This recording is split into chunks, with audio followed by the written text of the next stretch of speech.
ज़्यादा रिकॉर्डिंग पे आप लोग का ध्यान रहता है। ठीक है, तो एरेज जो है, एरेज में आपने क्या किया कि मेरे को बोला कि 100 by 100 का कोई एरे बनाना है। अब उतनी वैल्यूज अगर आप लिखने जाएंगे it will take lots of time.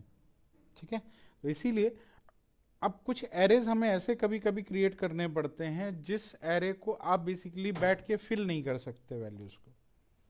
ठीक है, एरे बनाना है लेकिन आपको पहले से आपको बना बनाया स्ट्रक्चर चाहिए। तो उस केस में कुछ स्टैंडर्ड एरे काम करते हैं, कुछ स्टैंडर्ड फंक्शन है जिसके थ्रू आप एरे बना सकते हो। जैसे इन फंक्शंस को बोलते हैं एरे इनिशियलाइजेशन फंक्शन।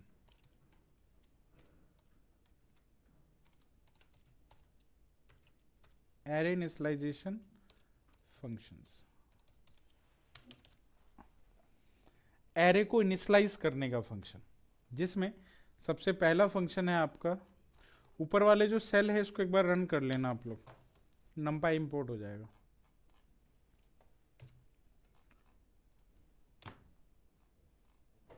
ऊपर के सेल्स को रन करा देना। अब यूज करेंगे हम एनपी। तो सबसे पहला है एनपी डॉट जीरोज।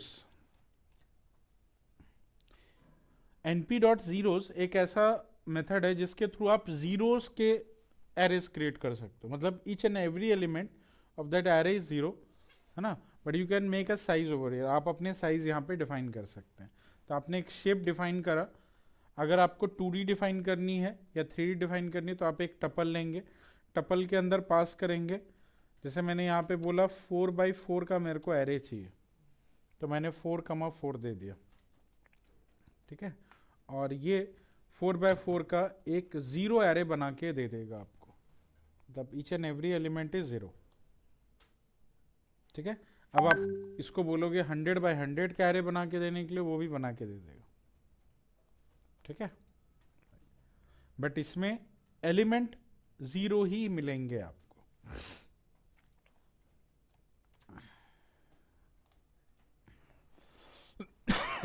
इसी के जैसा एक दूसरा मेथड है वंस। इसमें भी आप अपना शेप बता सकते हो। जैसे मैंने यहाँ शेप दिया 6x5, ये आपको 6x5 शेप का एक वंस एरे बना के देगा जिसमें सारे एलिमेंट 1 होंगे।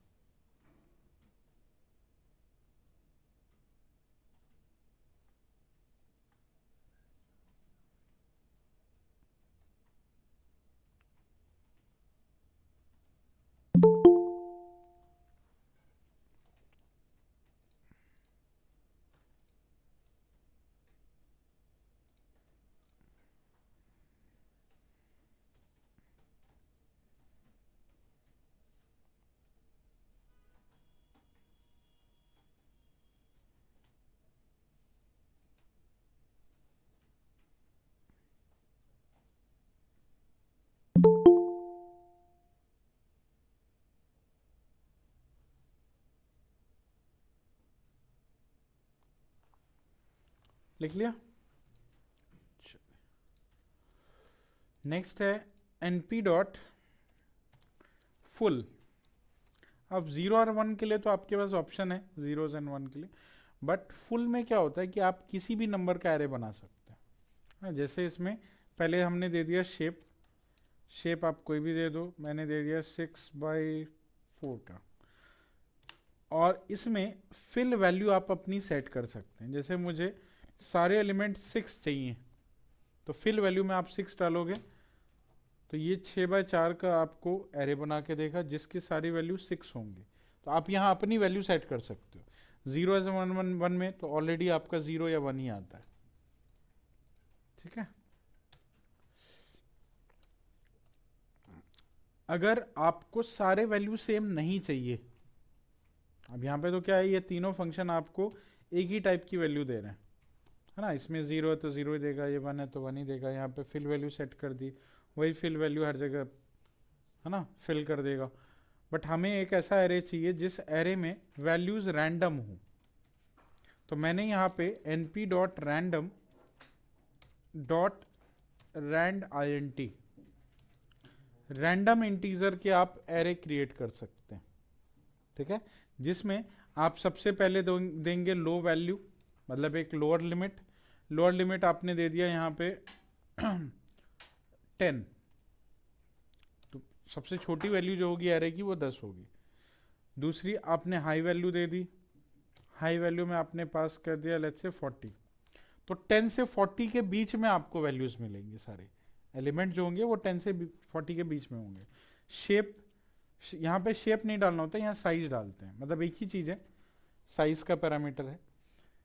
डेटा वैसे ही डालना है साइज में भी। आपने दे दिया लेट्स से 6/7 का, तो 6 रो और 7 कॉलम के बेसिस पे आपको रैंडम एरेज मिलेंगे। ये रैंडम एरे जिसकी लोअर लिमिट है 10, अपर लिमिट है 40।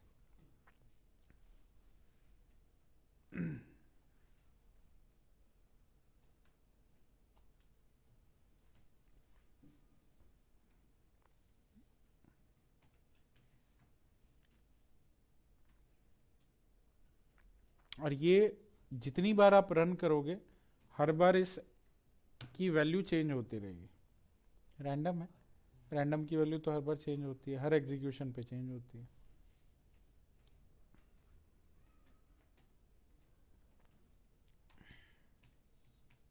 ठीक है,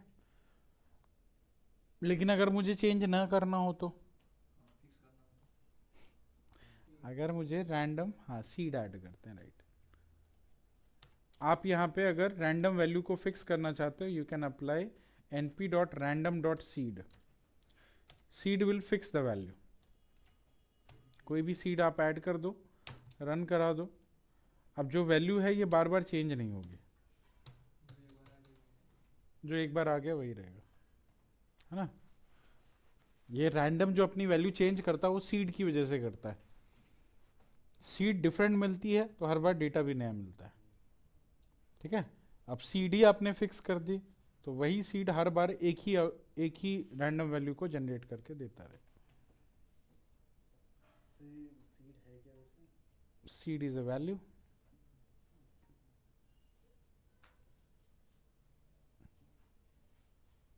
ठीक है, तो एक्चुअली में आपका रैंडम वैल्यू जनरेट नहीं होता है, आपके सीड जनरेट होते हैं।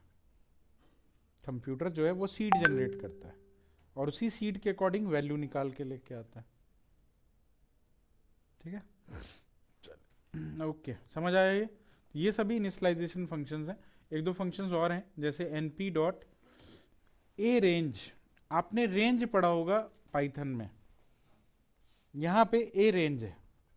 ए रेंज में मतलब कि एक ऐसा रेंज जिसमें एक मतलब जो एक एरे है, पहली चीज तो वो एक एरे होगी और उस एरे के अंदर जो है एक सीक्वेंस में आप डेटा क्रिएट कर सकते हैं। जैसे रेंज में सीक्वेंस बनता है, ए रेंज से भी आप सीक्वेंस बना सकते हैं। लेकिन यहाँ पे सीक्वेंस, इसमें सीक्वेंस बनाने में और रेंज के सीक्वेंस बनाने में डिफरेंस है। इसमें जब आप सीक्वेंस बनाएंगे तो आप एक लोअर लिमिट देंगे, एक अपर लिमिट देंगे, दे दिया 1 से लेके 10 तक। जनरली रेंज में भी अगर आप यही बनाते तो क्या वैल्यू देगी, 1 से लेके 9 तक, ऐसा ही आता है। यहाँ पे भी 1 से लेके 9 तक ही मिलेगा। यहाँ भी आप एक स्टेप वैल्यू आप दे सकते हैं, बट ये एरे के फॉर्म में होगा। और इसमें खास बात ये है कि आपका जो स्टेप वैल्यू है वो स्टेप वैल्यू छोटा से छोटा भी हो सकता है, 1 से छोटा भी हो सकता है, मतलब आप पॉइंट में भी दे सकते हैं। ठीक है, बात समझे। अगर आप रेंज यूज करते हैं तो रेंज में हमेशा जो स्टेप होता है इंटीजर होती है, लेकिन यहाँ पे आप फ्लोट भी दे सकते हैं। जैसे मैंने किया 0.5, इट्स अ स्टेप साइज। तो वैल्यू क्या क्या मिलनी चाहिए, 1, 1.5, 2, 2.5, राइट। बात समझ आई। हाँ, तो ये रेंज उस वाले रेंज से डिफरेंट है।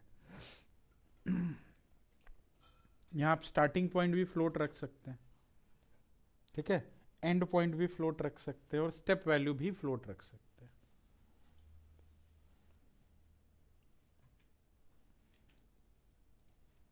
ठीक है, इससे क्या होगा, छोटे से छोटे वैल्यू भी आप जनरेट कर सकते हो। जैसे मुझे 0.1 का डिफरेंस चाहिए तो ये 0.1 के डिफरेंस पे एरे बना के दे देगा आपको।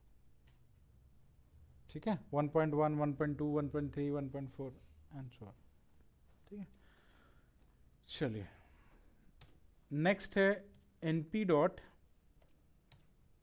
लिन स्पेस।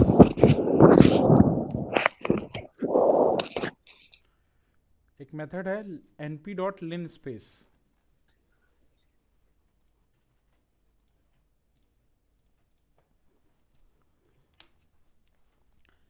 अब एक आपने ए रेंज पढ़ा, ए रेंज में एक चीज आपको पता होनी चाहिए, वो है स्टेप वैल्यू, है ना। स्टेप वैल्यू पता होगी तो ही आप अपना डेटा जनरेट कर पाएंगे।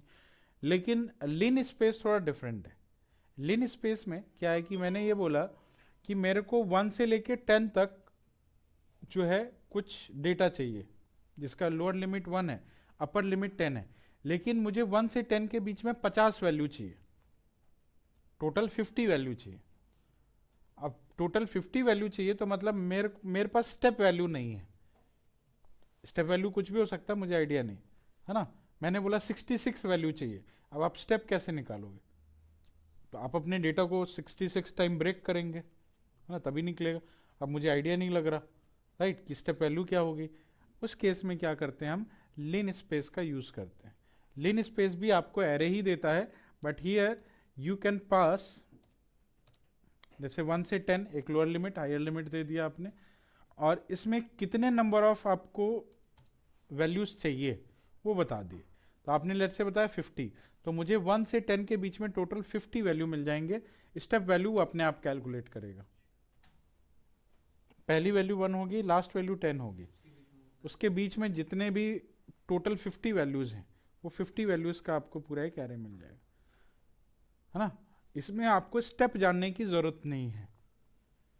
अगर आपके पास ऑलरेडी स्टेप है तो आप रेंज यूज कीजिए, अगर आपके पास स्टेप नहीं है, सिर्फ नंबर ऑफ एलिमेंट्स हैं आपके पास, तो आप लिन स्पेस यूज करो। ठीक है, बात समझे? डिफरेंस समझ आया दोनों में? राइट। ऐसे ही एक लॉग स्पेस भी होता है। सर एक बार ये सीड बताएंगे फिर से? सीड रैंडम को फिक्स करने के लिए यूज होता है।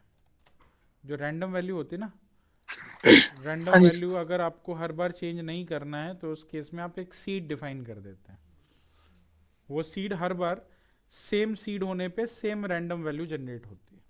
अच्छा, तो सीड के अंदर जो सर हमने दिया है कुछ पैरामीटर, भी दे अगर सकते हम हैं। 1 दिया है तो वो एक ही वो पैटर्न वाली वैल्यूज आएंगी, राइट, एक ही राइट? पैटर्न वाली वैल्यू आएगी, राइट। ठीक है। np डॉट, एक होता है लॉग स्पेस, सेम है, बट ये लॉगरिथमिक वैल्यू पे काम करता है, मतलब एक्सपोनेंशियल वैल्यू पे। जैसे मैंने यहाँ पे स्टार्ट पॉइंट दिया 1 और मैंने स्टार्ट पॉइंट दिया 1000, 1 से लेके 1000 तक, 1 से लेके 3 तक, नॉट 1000, मैंने 3 दे दिया। हेलो, हाँ जी मैम।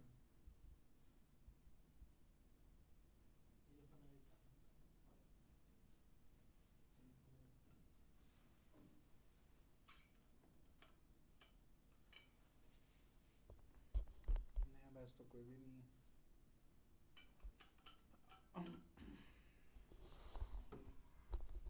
कर दीजिए इसे।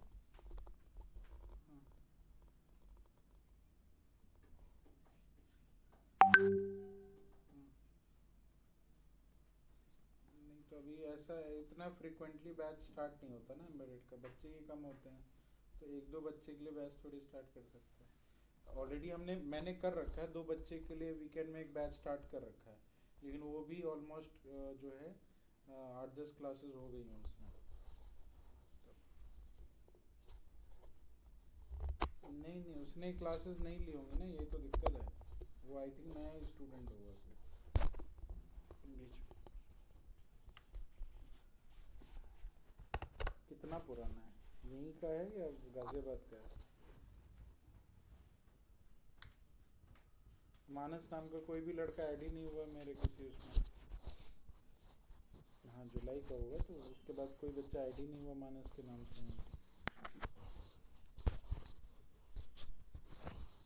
बैच दिया होगा लेकिन उसने स्टार्ट नहीं किया होगा। बैच देना अलग चीज़ है ना, बैच बैच में पढ़ना अलग चीज़ है। बैच दिया होगा लेकिन बैच में उसने स्टार्ट नहीं हुआ, तो अभी नया बैच कोई भी नहीं है मेरे पास।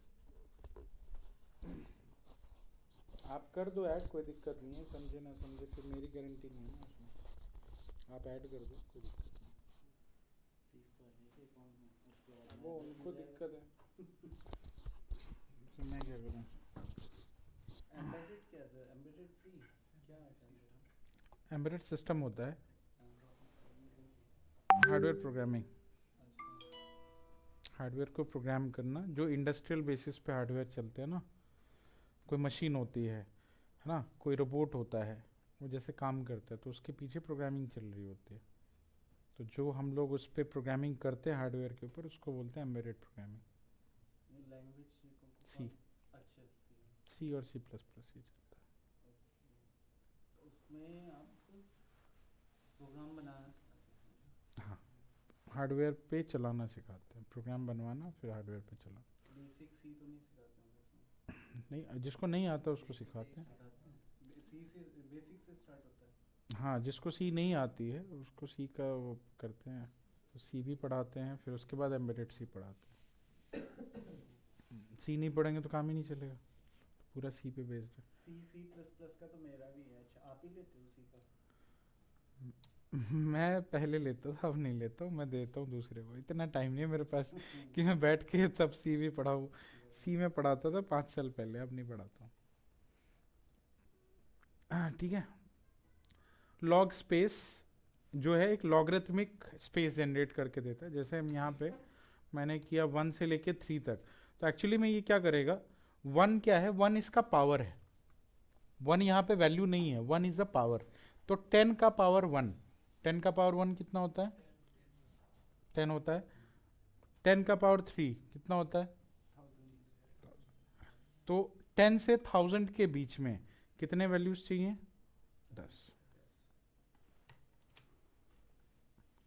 तो 10 से 1000 के बीच में इसने इक्वल डिस्टेंस पे 10 वैल्यू आपको रिटर्न करके दे दी। बात समझ आई। तो ये जो हम वैल्यू लिख रहे हैं वो एक्चुअली में पावर है।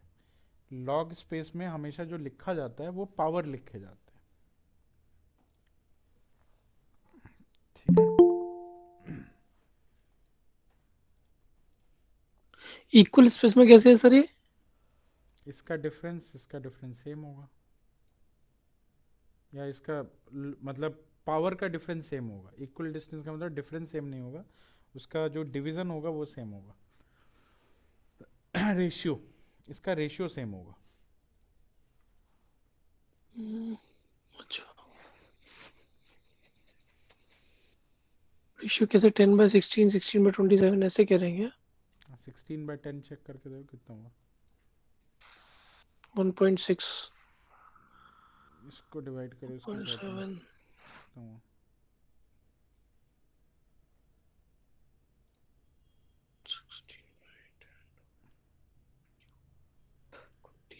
रेशियो सेम है या नहीं है? 1.6 ठीक है सर, हाँ है? राइट। चलिए ठीक है। तो ये है आपके एरे इनिशियलाइजेशन के फंक्शंस, राइट, जिसको हम कई जगह पे यूज करेंगे, राइट। नेक्स्ट आते हैं हम लोग एरे के प्रैक्टिकल इम्प्लीमेंटेशन। जैसे मेरे पास कोई एरे है और उस एरे को मुझे स्टोर करना है ना, फाइल के फॉर्मेट में। तो मैं उसको टेक्स्ट फाइल के फॉर्मेट में स्टोर कर सकता हूँ, उसको मैं इमेज फाइल के फॉर्मेट में स्टोर कर सकता हूँ। ठीक है, कैसे करूँगा, जैसे मान लो मैंने कोई रैंडम एरे बना लिया, ये मान लो ये रैंडम एरे। इस रैंडम एरे में, इस रैंडम एरे का एक नाम रखा मैंने ARR। ठीक है, ये ARR, और इस ARR को मुझे सेव करना है। तो मैं क्या करूँगा, np डॉट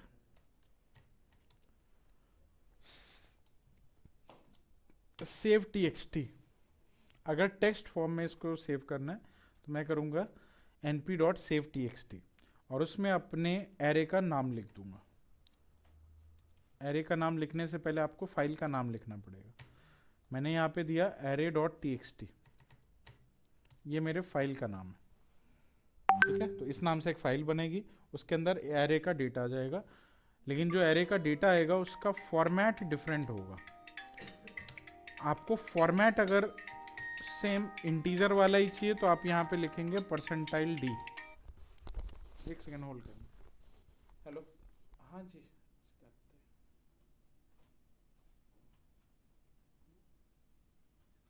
हाँ,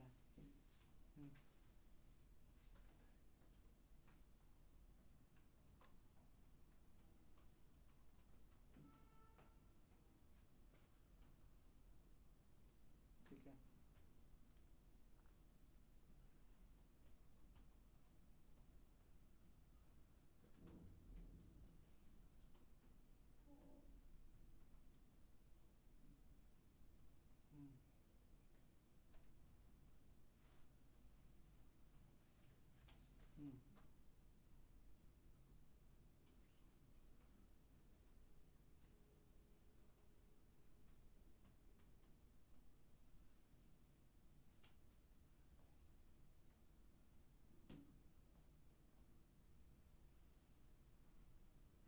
नहीं, इसको पब्लिक में भी रखें तो क्या ही दिक्कत है, लोकल पे क्यों रखना है? देखो, जो हमें प्रोफाइल, जैसे यूज़र प्रोफाइल है तो यूज़र प्रोफाइल पब्लिक रख लेते हैं, लॉगिन आईडी। हाँ तो वो,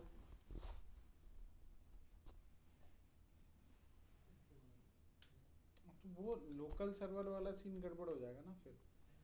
मतलब एक तो आप पब्लिक वेबसाइट के अंदर लोकल, वो तो फिर वैसे भी चल जाएगा, जो आप कर रहे हो वही आपका लोकल वेबसाइट होगा। जो आप कर रहे थे वही आपका लोकल सर्वर पे चल रहा, तो वो तो लोकल सर्वर ही है।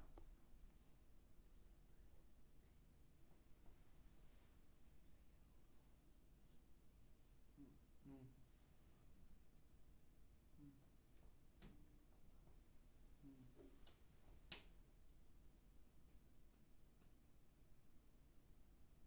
क्यों नहीं देख पाए?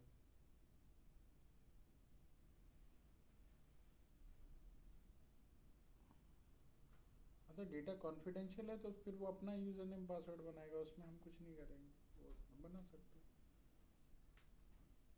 नहीं नहीं नहीं, हाँ, नहीं बिल्कुल नहीं। तो उसको पब्लिक ही रखते ना, कम से कम उसके लिए इजी होगा ना कि वो कहीं से भी अपना डेटा, मान लो उसके मालिक को देखना हो, वो मालिक बैठा है यूके में, फिर कैसे देखेगा?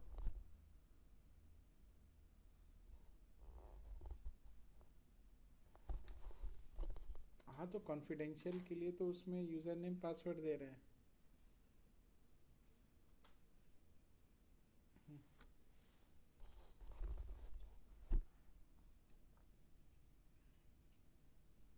अच्छा,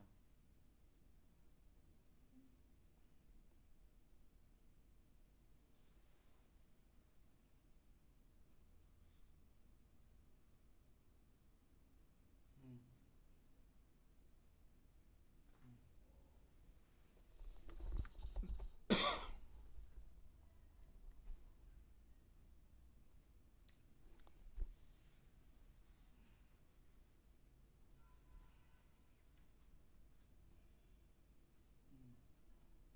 तो फिर उसको लोकल सर्वर पे अगर डालना है तो फिर उसकी क्या ज़रूरत है? फिर तो हमें आपके पब्लिक सर्वर पे डालने की ज़रूरत ही नहीं है।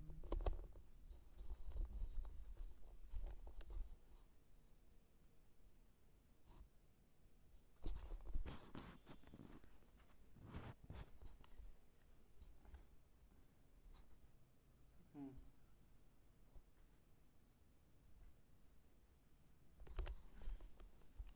अच्छा,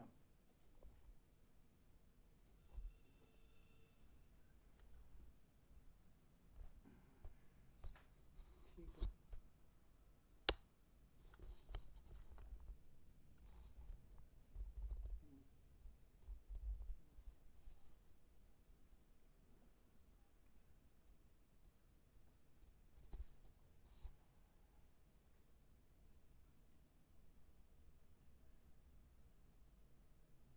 ऐसा भी नहीं होता है, इतने ज़्यादा ऑनलाइन वो चलते हैं, सर्वर चलते हैं, किसका डेटा लीक हो? बैंक तो पूरा का पूरा ऑनलाइन ही सर्वर चलाता है, कहाँ से डेटा लीक होता है? हाँ, तो जो सर्वर होता है ना, उस सर्वर सर्वर की सिक्योरिटी बनाई जाती है। सर्वर की सिक्योरिटी बनाना, आप देखो कोई भी चीज़ ना जब तक पब्लिक नहीं रखेंगे ना, आईओटी का वो कॉन्सेप्ट ऐड ही नहीं हो पाएगा उसमें। आप उसको प्राइवेट रखोगे तो प्राइवेट आईओटी नहीं हुआ ना, वो तो लोकली काम कर रहा है। लोकली तो आप वैसे भी पेज डाल के काम करा रहे थे। आपने जब माइक्रो कंट्रोलर के ऊपर पेज डाल दिया, वो भी तो काम वैसे ही कर रहा था। तो that is the same thing, मतलब you are making a device a web server, तो आप उसी को वेब सर्वर बना रहे हो आप, है ना। तो वाईफाई की ज़रूरत भी नहीं है।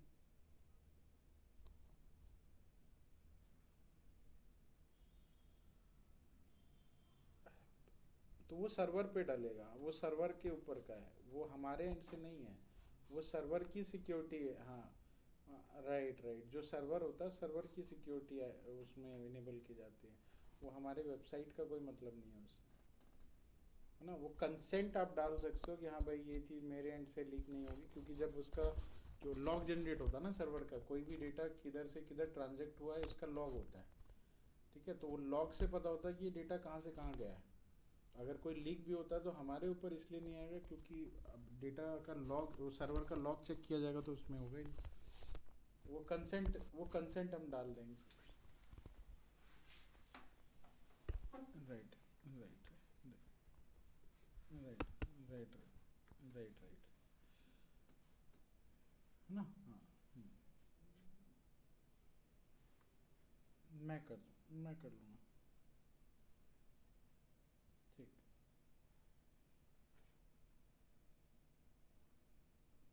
ठीक ठीक ठीक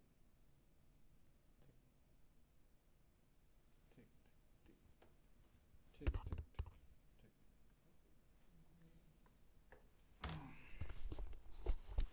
ठीक है, आगे ये टेक्स्ट फाइल में सेव हो गया। चलिए, तो आप अपने एरे को टेक्स्ट फॉर्मेट में सेव कर सकते हो, और जैसे सेव करेंगे आप देखोगे लेफ्ट हैंड साइड पे यहाँ पे array dot T x T, है ना, जो आपका करंट डायरेक्टरी है उसके अंदर आपकी ये फाइल क्रिएट हो गई होगी, all the value of arrays. ठीक है, सेम अगर मुझे इसी डेटा को लेट्स से कोई इमेज में ट्रांसफॉर्म करना हो, तो इमेज में ट्रांसफॉर्म करने के लिए बेसिकली आप क्या करते हो, एक लाइब्रेरी का यूज़ करते हैं। लाइब्रेरी का नाम है PIL लाइब्रेरी। यूज़ किया हमने पहले कभी, यूज़ किया PIL। फ्रॉम PIL इंपोर्ट करो इमेज को, किया है, पाइथन में किया होगा, GUI में किया था, राइट। इमेज डॉट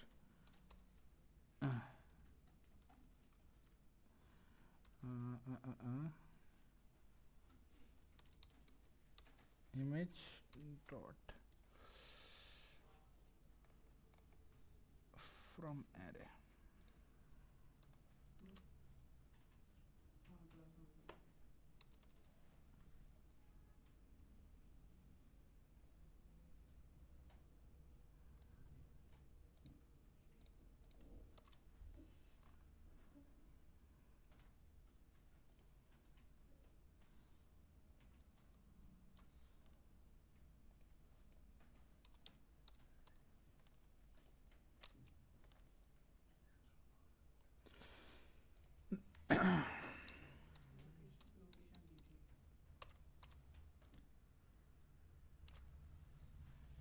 ठीक है, फाइल का नाम array dot JPG।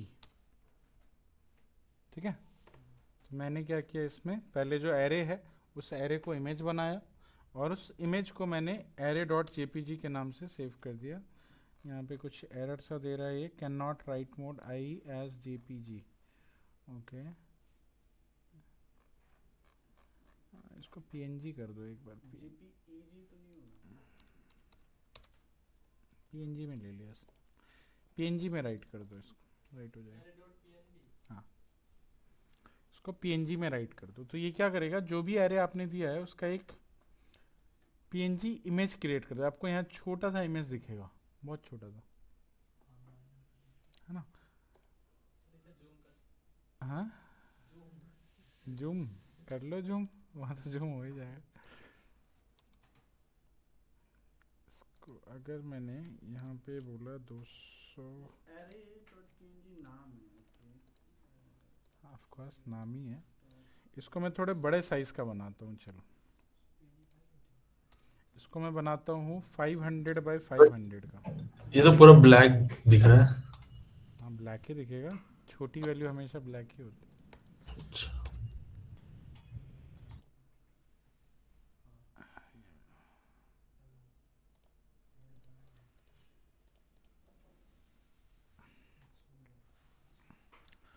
Low value है 210, 500 बाय 500।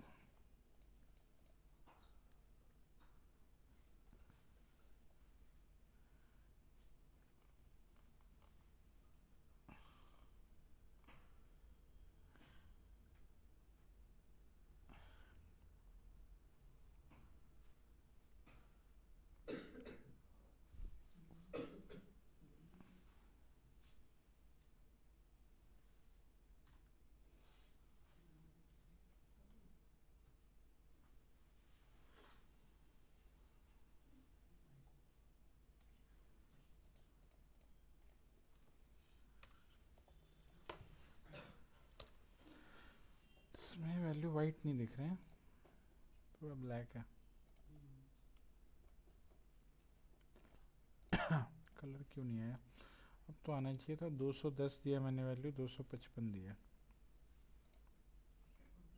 open with chrome करेंगे open with chrome वैल्यू तो ठीक ठाक आ रही है, इतने में तो वाइट कलर आ जाना चाहिए था। इतने में वाइट कलर आ जाना चाहिए था, मतलब या तो यहाँ पे ये RGB दिखा नहीं रहा या फिर सेव नहीं हो रहा है ना। इसमें उसको सेव करने में कुछ प्रॉब्लम है।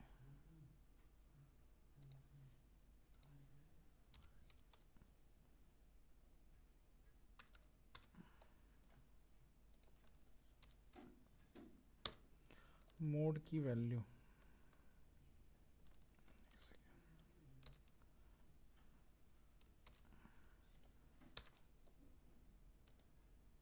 ये ठीक है, इसका मोड चेंज कर लेना, हो जाएगा। ये है L मोड, RGB मोड, अलग अलग तरह के मोड्स आते हैं इसमें, ये मोड आप डिफाइन कर सकते हैं।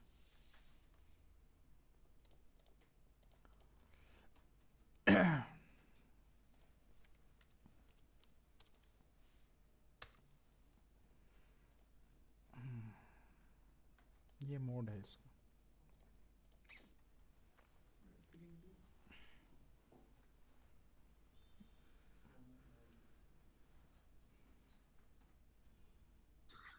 RGB की वैल्यू कहीं डिफाइन कर सकते हैं सर इसमें?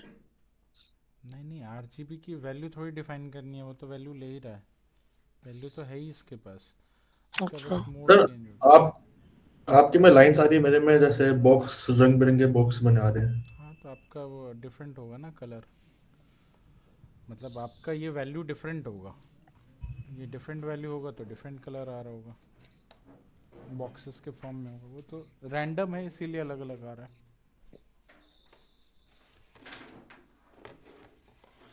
ठीक है, तो आप एरे को इमेज के फॉर्म में सेव करके देख सकते हो, पता क्या हुआ? जो वैल्यूज आई हैं सर वो शेप डिफाइन करती हैं? random value है तो ये image नहीं नहीं, शेप क्यों डिफाइन करे, कलर डिफाइन करते हैं। अच्छा, लो हाई जो है ये RG, इंस्टॉल करो ना, तो पिप बी क्या है इंस्टॉल सर? पिलो। क्या? RGB तो जैसे रेड ग्रीन ब्लू हो गया, राइट? हम्म, तो ये कैसे हम ये मतलब मोड है, इसको मोड बोलते हैं। ये मोड मतलब RGB मोड में ये आपका एरे को इमेज में जनरेट कर रहा है। ठीक है, हम्म, तो नीचे वाली वैल्यूज ये RGB की वैल्यूज यहाँ पे कह रहे हैं।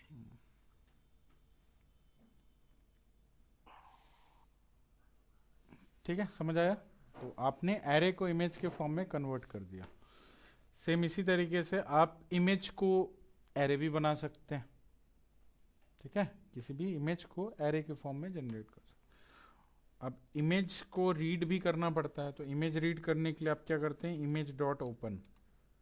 अगर किसी इमेज को रीड करना हो यहीं से, तो आप यही लाइब्रेरी यूज़ करेंगे, PIL डॉट ओपन का यूज़ करेंगे। ठीक है, जहाँ भी आपकी फाइल रखी हो, मान लो यही फाइल है, से गूगल से डाउनलोड करें कोई छोटी सी image। कर लो, मेरे पास है ऑलरेडी, आप डाउनलोड कर लो, मेरे पास तो यहाँ पे रखी है। ठीक है, ये पीएनजी इमेज को वो कर लेता हूँ मैं।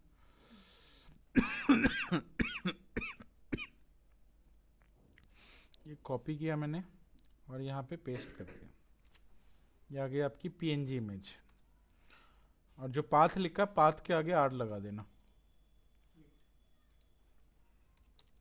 ये आ गई आपकी इमेज। इस इमेज को एरे बनाना है, तो np डॉट टू अंडरस्कोर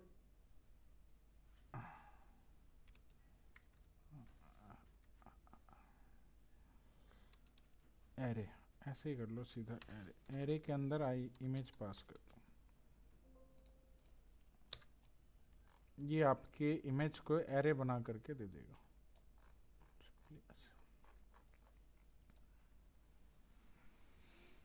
ठीक है, तो आप इमेज को एरे बना सकते हैं और एरे को इमेज बना सकते हैं।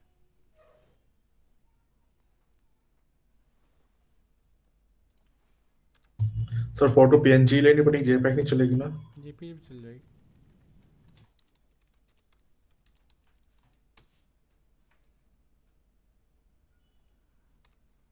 तो ये आर का मतलब क्या है यहाँ पे? क्या? आर का मतलब नहीं, आर का मतलब raw text.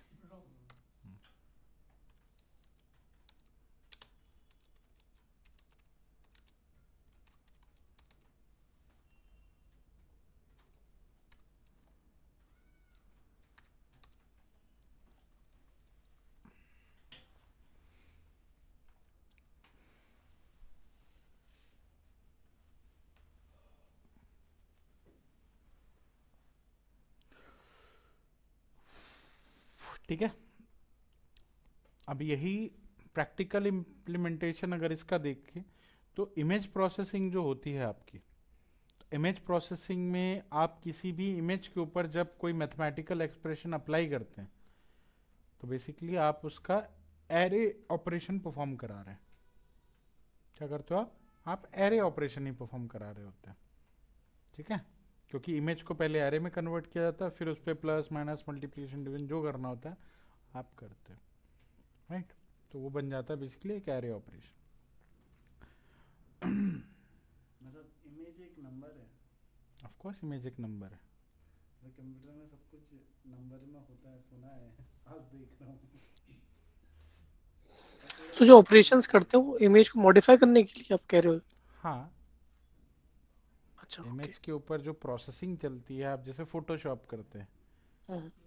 that is only mathematical operations you are doing with your images, and these all operations come from an array operation।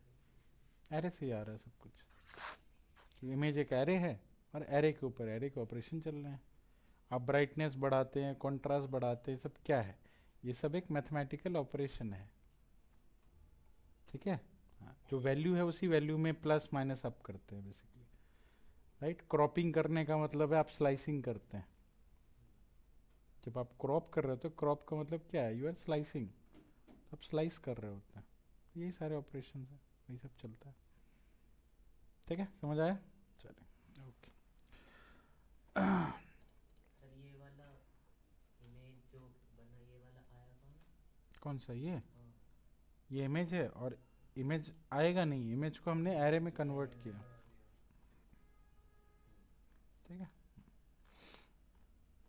दिखाने के लिए तो फिर आप, अगर ये इमेज जो रीड हुई है इसको दिखाने के लिए अगर आप देखना चाहते हैं तो इसके लिए आपको कुछ लाइब्रेरी मिलती है, जैसे मैटप्लॉटलिब में आप दिखा सकते हैं, या फिर ओपन सीवी से आप दिखा सकते हैं, है ना। शो करने के लिए एक अलग से विंडो आ जाएगी जहाँ इमेज दिखने लगेगा आपको।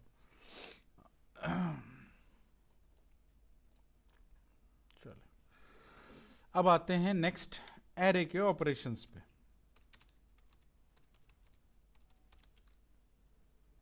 एरे के ऑपरेशंस, ठीक है। आई थिंक एरे का इतना पार्ट समझ आ गया कि एरे क्या होता है।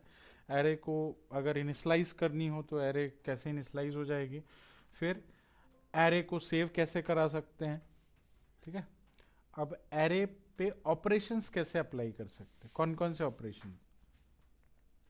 तो एक तो होता है मैथमेटिकल ऑपरेशन, है ना, जो दो एरे पे बेसिकली यूज होता है। जैसे mathematically arithmetic operation, arithmetic operation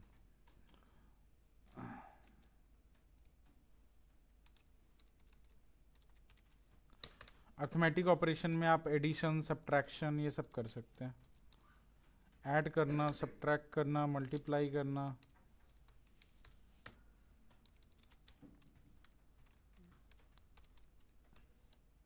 है ना, डिवाइड करना, मॉड करना, ठीक है।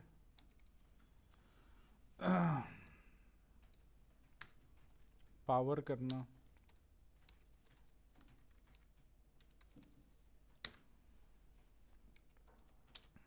ठीक है। डॉट ऑपरेशन परफॉर्म करना, ये सभी एरे के अलग अलग ऑपरेशंस हैं। अरिथमेटिक ऑपरेशंस,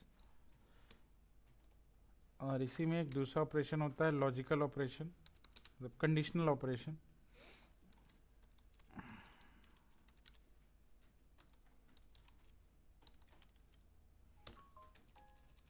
ठीक है, लेस देन, ग्रेटर देन,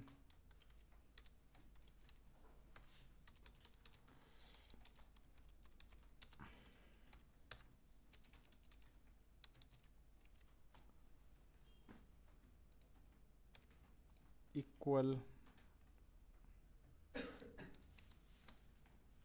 तो इनके लिए ऑपरेटर भी बने हुए हैं, वही सारे ऑपरेटर जो पाइथन में आप यूज़ करते हैं, वो सारे ऑपरेटर यहाँ पे आप यूज़ कर सकते हैं, ठीक है। वही सेम ऑपरेटर यहाँ पे यूज़ हो जाता है। जैसे इससे पहले हमने स्टार्टिंग में कोई वैल्यू ऐड करके देखी भी थी, राइट।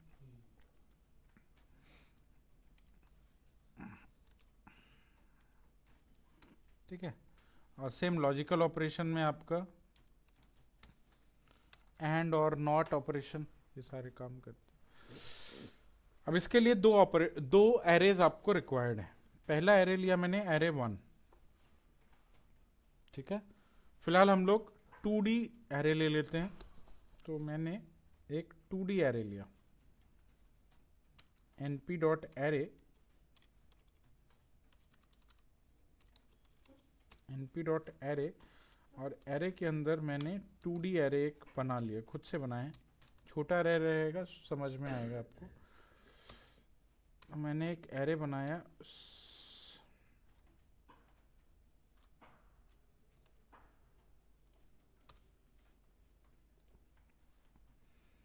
फाइव 4 3,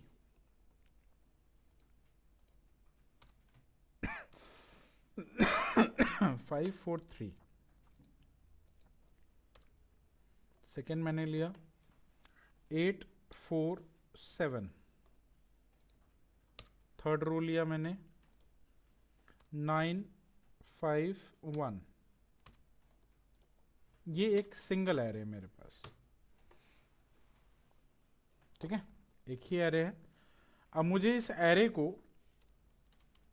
किसी एक वैल्यू के साथ में ऐड करना है,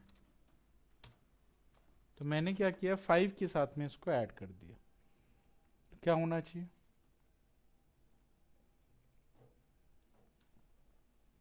अगर मैंने एरे को 5 के साथ में, एरे 2 नहीं, array 1,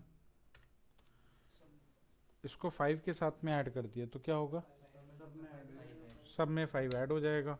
and your output is like that, 5 + 5 10, 4 + 5 9, 3 + 5 8 and so, ठीक है। चलिए, लेकिन मैंने एक दूसरा ऑपरेशन परफॉर्म किया, उसमें एक एरे बनाया 1D का,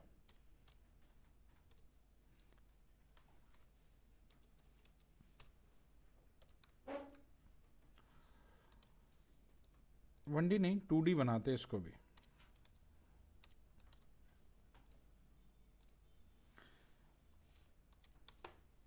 754 432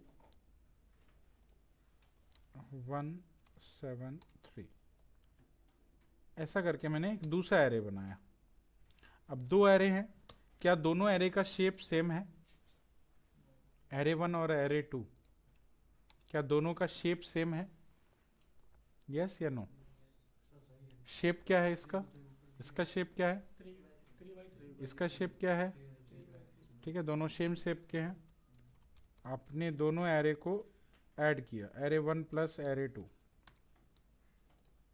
ठीक है, रन करके देखा तो रन हो गया। रन होने के बाद क्या हुआ कि आप देखोगे यहाँ पे कि इसका जो पहला एलिमेंट है वो इसके पहले एलिमेंट के साथ में ऐड हो जाता है ना। मैट्रिक्स पढ़ा है आप लोगों ने? वही सेम ऑपरेशन है, मैट्रिक्स वाला ही, बिल्कुल। तो ये मैट्रिक्स ऑपरेशन। अगर मैं इसमें वैल्यू ज़्यादा कर दूं, एक और इसमें कॉलम बढ़ा दूं, तो क्या ये ऐड होगा? क्या लगता है? अब इसका शेप क्या है? 3/3। इसका शेप क्या है? क्या ये ऐड होगा? नहीं होगा। किसको किया है? अच्छा 1 एंड 2 को किया है, फिर तो नहीं होगा। हाँ, क्योंकि दोनों के अलग अलग शेप्स हैं। एक शेप है 3/3 का, एक है 3/4 का, है ना। तो शेप डिफरेंट होने की वजह से आप एरेस को ऑपरेट नहीं कर सकते। सेम शेप था तो हो गया।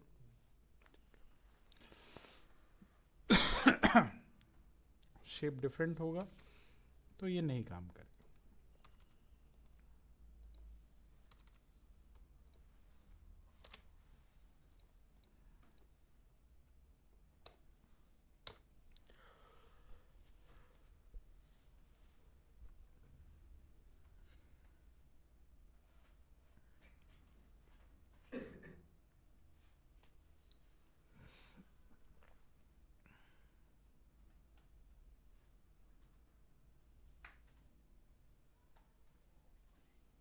ठीक है, एक मैं लेता हूं एरे 3, np.array, और इसमें पास कर देता हूं मैं एक 1D एलिमेंट, और मैं एरे 1 को एरे 3 के साथ में ऐड करता हूं।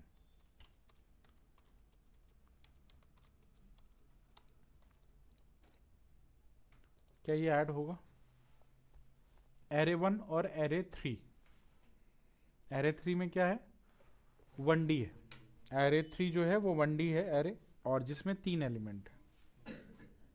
क्या ये आपके एरे 1 के साथ में ऐड हो पाएगा? कैसे? फ्लैट कर देगा। किसको फ्लैट कर देगा? कैसे फ्लैट करेगा? इसको फ्लैट करेगा तो 3 एलिमेंट होगा, इसको फ्लैट करेगा तो 9 एलिमेंट होगा।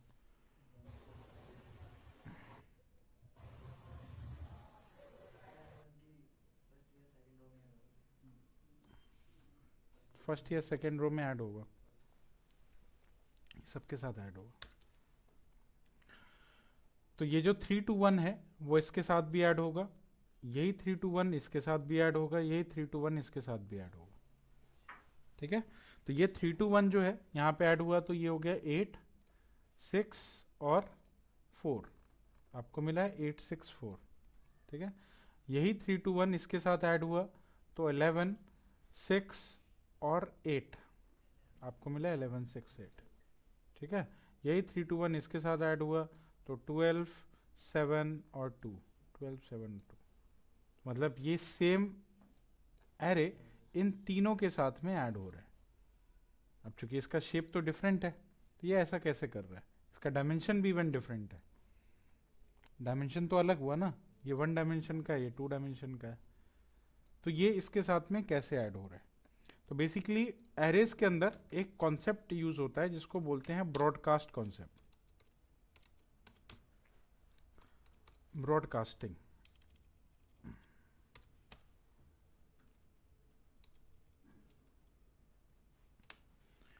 ब्रॉडकास्टिंग में होता क्या है कि जब आप किसी एरे में किसी दूसरे एरे को ऑपरेट करते हैं और नंबर ऑफ कॉलम अगर ये सेम होता है तो ये एरे बेसिकली ब्रॉडकास्ट होकर के ऐसा बन जाता है।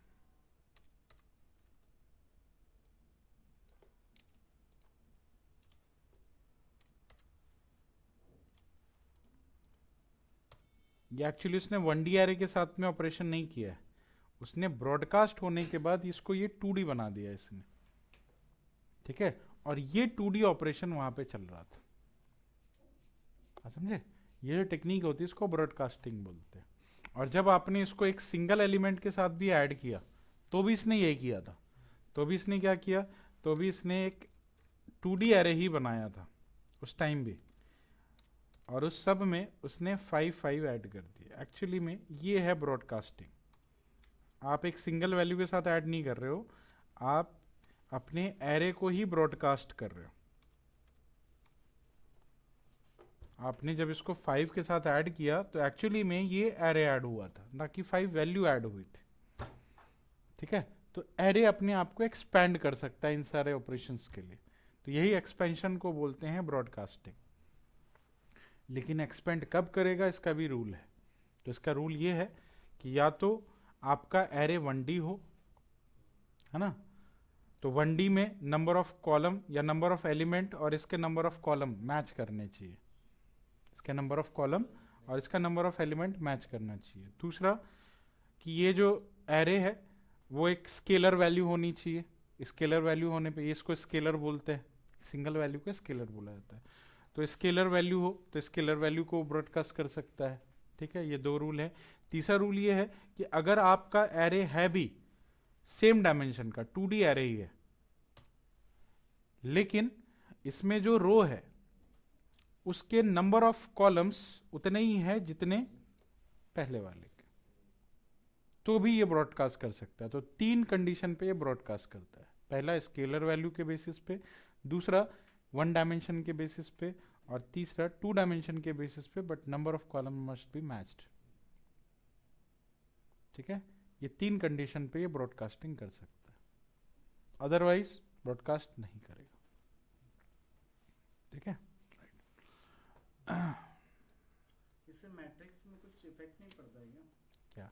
जैसे 1D को 2D में ऐड कर दिया हमने, तो इसने ब्रॉडकास्ट किया ना, सेम इसने 2 रो और ऐड कर दी, तो इससे वैल्यू में कोई इफेक्ट नहीं पड़ेगा?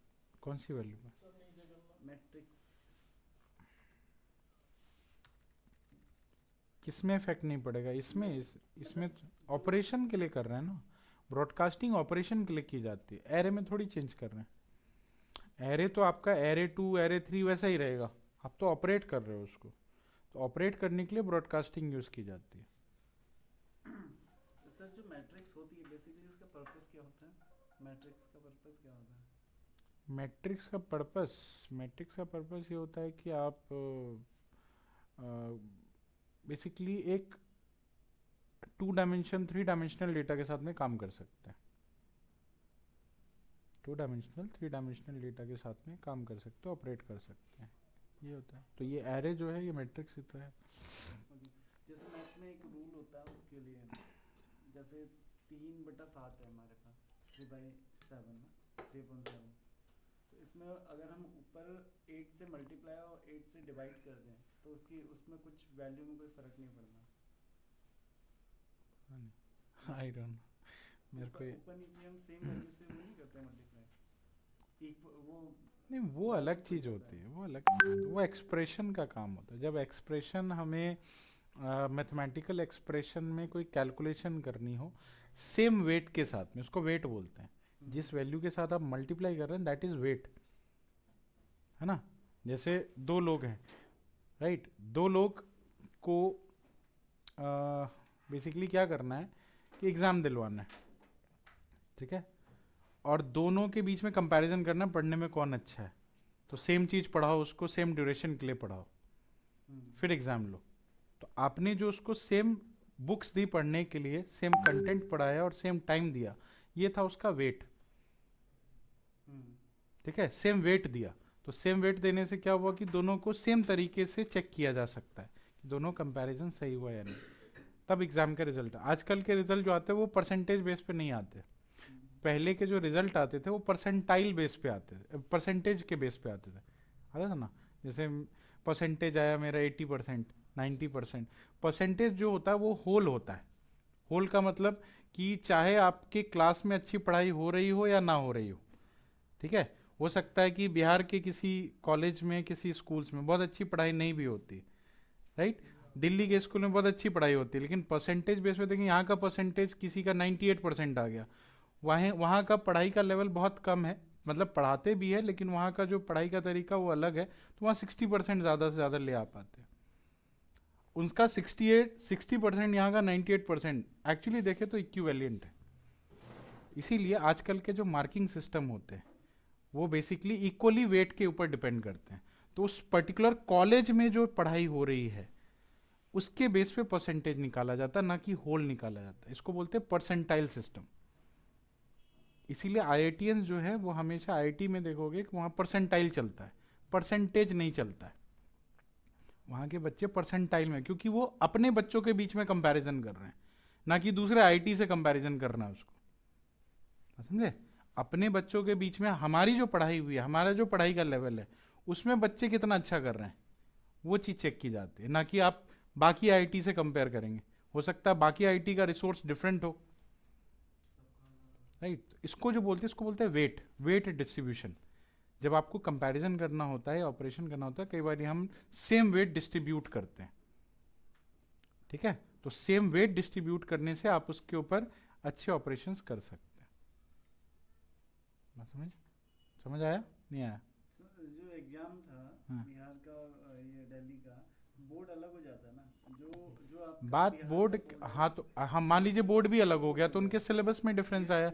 मैंने बोला कि यहाँ का परसेंटेज 98% है, लेकिन यहाँ पे चलता है आईसीएसई सीबीएसई बोर्ड, जिनमें थोड़ा सा लेवल कम होता है ना, जो उनके कंटेंट का लेवल है कम है। वहाँ कंटेंट का लेवल बहुत ज़्यादा है, इवन इंग्लिश मीडियम का भी इशू होता है, बहुत सारी चीज़ें। तो वहाँ का जो परसेंटेज मार्किंग है, राइट, वो अगर 60% भी अगर कोई बच्चा लेके आ जाता है, मतलब उसको समझा जाता है कि हाँ बहुत अच्छा पढ़ाई की है इसने। और यहाँ 98% भी लेके आता, बोलता है नहीं अभी भी 2% पीछे रह गया। लेकिन एडमिशन सेम अगर किसी कॉलेज में गया एडमिशन लेने के लिए तो वो स्टूडेंट तो निकल जाएगा, क्योंकि तो 68% 60% लेके आया, वो 98% लेके आया, तो प्रॉब्लम आ गई ना। तो आपने रिसोर्स नहीं दिया, सेम वेट अप्लाई नहीं किया, लेकिन आप चाहते हो रिजल्ट सेम हो जाए, right. So that is the difference. इसी को तो एनालिसिस बोलते हैं, और क्या एनालिसिस होता है, ये चीज समझने वाली होती है, ठीक है। इसीलिए आजकल जितने भी कॉलेजेस हैं वो परसेंटाइल का ही फॉर्मूला अप्लाई करते हैं, परसेंटेज अप्लाई नहीं करते। परसेंटाइल में क्या कंपैरिजन? परसेंटाइल में अपने ही डेटा के बेस, जितने स्टूडेंट्स होते हैं अपने कॉलेज के अंदर, जितने स्टूडेंट होते हैं उसी के बेस पे परसेंटाइल बनती है। तो मैक्स अपने कॉलेज के अंदर मान लो 10 स्टूडेंट है, 10 में से सबसे ज़्यादा जिसने मार्क्स लेके आ गए, है ना, तो किसी स्टूडेंट का 100 में से 98 है, तो 98 वाला जो स्टूडेंट होगा वो 100 परसेंटाइल पे होगा। 98 पे जो होगा परसेंटेज के हिसाब से वो 98% पे है, परसेंटाइल के हिसाब से वो 100 परसेंटाइल पे है, समझे, क्योंकि वो सबसे मैक्सिमम वैल्यू है पूरे डेटा है। तो कंपैरिजन जो होती है वो आपस में होता है। तो इक्वल आपस में करने का मतलब है सबको इक्वल वेट दिया गया है। कॉलेज के अंदर जो सारे स्टूडेंट हैं उनको तो एक ही रिसोर्स दिया गया होगा ना, तो एक रिसोर्स मतलब एक वेट, सिंगल वेट पे सारी चीजें आप अप्लाई कर रहे हो, ठीक है। तो सिंगल वेट पे कर रहे हो तो आप इजीली उसको आप जस्टिफाई भी कर सकते हैं। तो वो 98 वाला 100 कैसे हुआ? 100% है, मैक्सिमम वैल्यू आ गई ना उसकी, 98 हुई ना मैक्सिमम। जो जिसका मैक्सिमम वैल्यू होगा वो 100 परसेंटाइल है, वो परसेंटेज नहीं है, वो परसेंटाइल है। तो जो 90 चाहे उसका मैक्सिमम वैल्यू 80 हो, वो 100 परसेंटाइल ही रहेगा। जो मैक्सिमम होता है वो उसी के बेस पे बेसिकली रेफरेंस चेंज हो जाती है। परसेंटेज में क्या होता है, रेफरेंस 100 होता है, परसेंटाइल में रेफरेंस मैक्सिमम वैल्यू होती है, जो मेरिट लिस्ट कहते हैं इसी हाँ मेरिट लिस्ट बोलते हैं। तो बाकी जितने स्टूडेंट होगी उसकी जो परसेंटाइल बनेगी उस 100 परसेंटाइल के बेस पे बनेगी, समझे। हाँ, तो कंपैरिजन बेस पे अब रिजल्ट निकलने लगा है, ठीक है। तो अब वो उस पर्टिकुलर कॉलेज का ही सिर्फ सिस्टम चलेगा, उसमें ऑल ओवर परसेंटाइल नहीं होगी, ऑल ओवर परसेंटेज नहीं होगा, उसमें उस कॉलेज की परसेंटाइल होगी। तो अगर वहाँ बिहार का कोई बच्चा 60% ला करके टॉप कर रहा है तो वो 100 परसेंटाइल है उसका, बात समझे। और यहाँ का बच्चा 98% ला करके अगर फर्स्ट कर रहा है तो ये इसका 100 परसेंटाइल है। अब दोनों सेम कॉलेज में जाएंगे तो परसेंटाइल देखी जाएगी। तो उसका भी 100 परसेंटाइल है, इसका भी 100 परसेंटाइल है, दोनों का एडमिशन हो सकता है। समझ आया? राइट।